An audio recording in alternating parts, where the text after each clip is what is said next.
नमस्कार दोस्तों, स्वागत है आपका हमारी चैनल में। दोस्तों, श्री राम को विष्णु जी के 7वें अवतार के रूप में पूजा जाता है।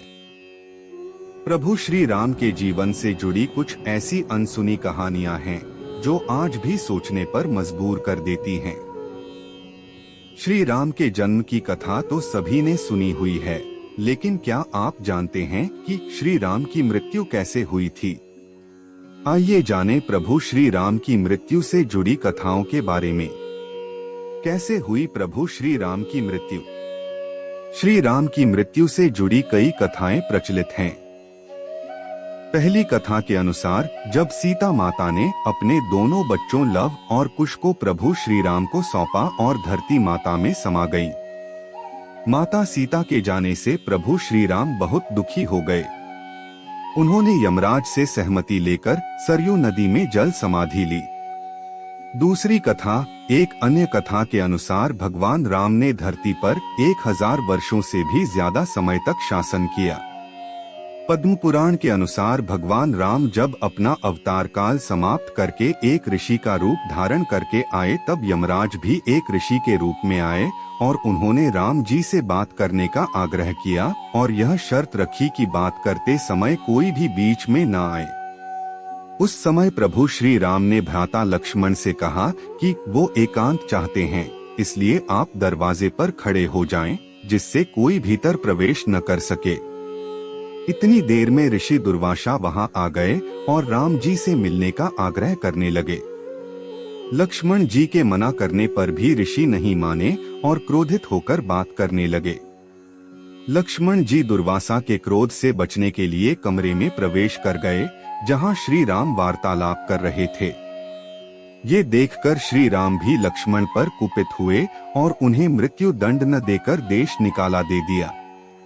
लक्ष्मण जी के लिए वह भी मृत्यु सामान ही था, इसलिए वो सरयू नदी में समा गए और शेषनाग का रूप धारण कर लिया। भाई की जल समाधि से आहत होकर श्री राम ने भी जल समाधि का निर्णय लिया। वो सरयू नदी के अंदर गए और भगवान विष्णु का अवतार ले लिया। इस तरह श्री राम ने मानव शरीर त्याग दिया और बैकुंठ धाम चले गए।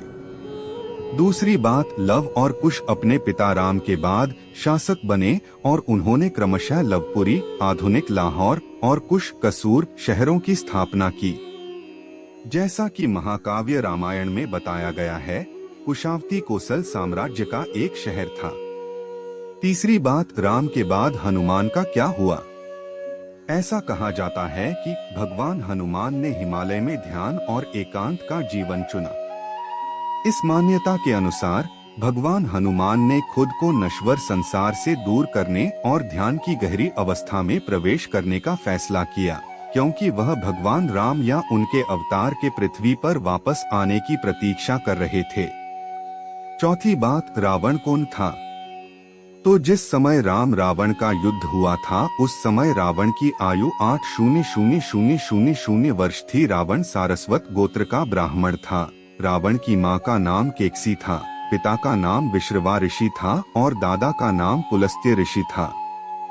रावण बिसरख गांव का रहने वाला था, जो वर्तमान में नोएडा, उत्तर प्रदेश में पड़ता है। अब सवाल उठता है कि रावण लंका कैसे पहुंचा? एक समय की बात है, भगवान महादेव और पार्वती पृथ्वी पर विचर रहे थे। उस समय पार्वती ने कहा कि भगवान, हम ऐसे ही घूमते रहेंगे या हमारा अपना कोई निवास स्थान होगा? पार्वती की इस समस्या का समाधान करने के लिए महादेव ने विश्वकर्मा को आदेश दिया और विश्वकर्मा ने महादेव के आदेशानुसार एक नगरी तैयार की, जिसको सोने की लंका कहते थे। रावण उस समय का सबसे प्रकांड पंडित था। गृह प्रवेश के लिए रावण को बुलाया गया। रावण जब लंका पहुंचा तो उसकी आंखें क्यों चुंधिया गईं? लंका की सुख समृद्धि और वैभव को देखकर और मन में विचार करने लगा कि ऐसी संपन्न नगरी का राजा तो मुझे होना चाहिए। महादेव जो साधु के वेश में रहते हैं, इनको ऐसी नगरी से क्या लेना देना? और रावण के मन की बात को भगवान महादेव भांप गए। गृह प्रवेश का हवन समाप्त करने के बाद जब रावण जाने लगा तो भगवान महादेव बोले, पंडित जी आप बगैर दक्षिणा लिए कैसे जा रहे हो? इस पर रावण ने कहा कि मैं जो दक्षिणा मांगूंगा वह आप दे नहीं पाओगे, इसलिए मेरा जाना ही उचित है। इस पर महादेव जी बोले, आप मांग कर तो देखिए, मैं आपको खुशी खुशी दक्षिणा देने के लिए तैयार हूँ। रावण मौके की तलाश में था और उन्होंने दक्षिणा के रूप में सोने की लंका, उसमें मौजूद तमाम सुख सुविधाएं, धन संपत्ति दक्षिणा के रूप में मांग ली और रावण वहां का राजा बन गया। तो दोस्तों, ये थी रामायण की कुछ अनसुनी बातें। ये आपको कैसी लगी? अच्छी लगी है तो हमारी चैनल को लाइक, शेयर और सब्सक्राइब करें। आभार। जय श्री राम।